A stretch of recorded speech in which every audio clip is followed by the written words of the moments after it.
In the last tutorial you have learned about the for next loop, and we have done one code regarding it. So let's learn about the for next loop in details. Okay, so let's learn about the structure of the for next loop. Now let's see the structure of the for next loop. A for loop uses a variable called a counter variable. So here one variable is used known as a counter variable. What is the use of the counter variable?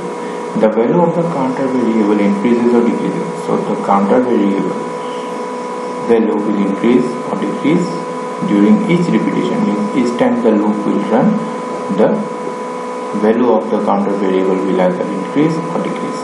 Now the next thing is the counter variable is a numeric variable, means it will be numeric like 1, 2, 3, 4. That controls the number of times the loop is executed. So it will control the number of times the loop will get executed.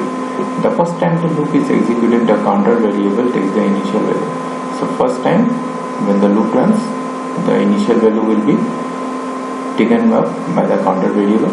Then after that the counter variable increases or decreases. Then after that the value of the counter variable either increase or decrease, okay, by the specified step value.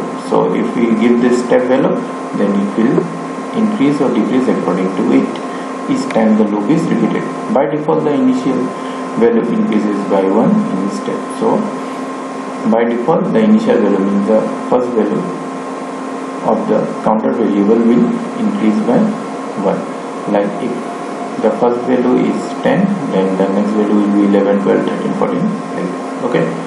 The final value or the end value, the final value, last value, is a number that controls the ending of the loop.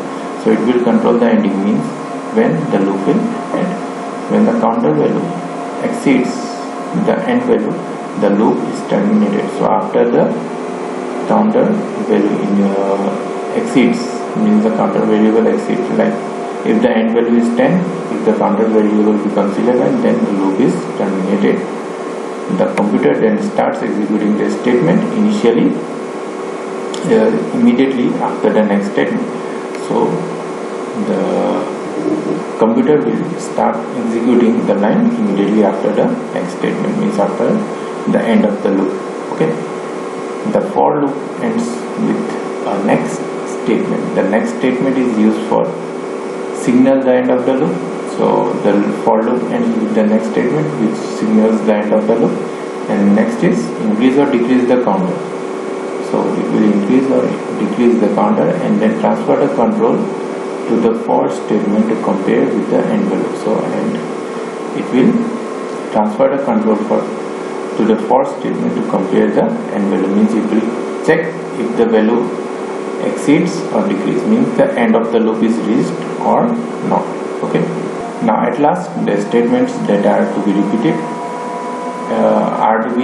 repeatedly executed till the condition is true are written between the for and next. So the statements which are need to be repeated again and again are written between the for and the next statement.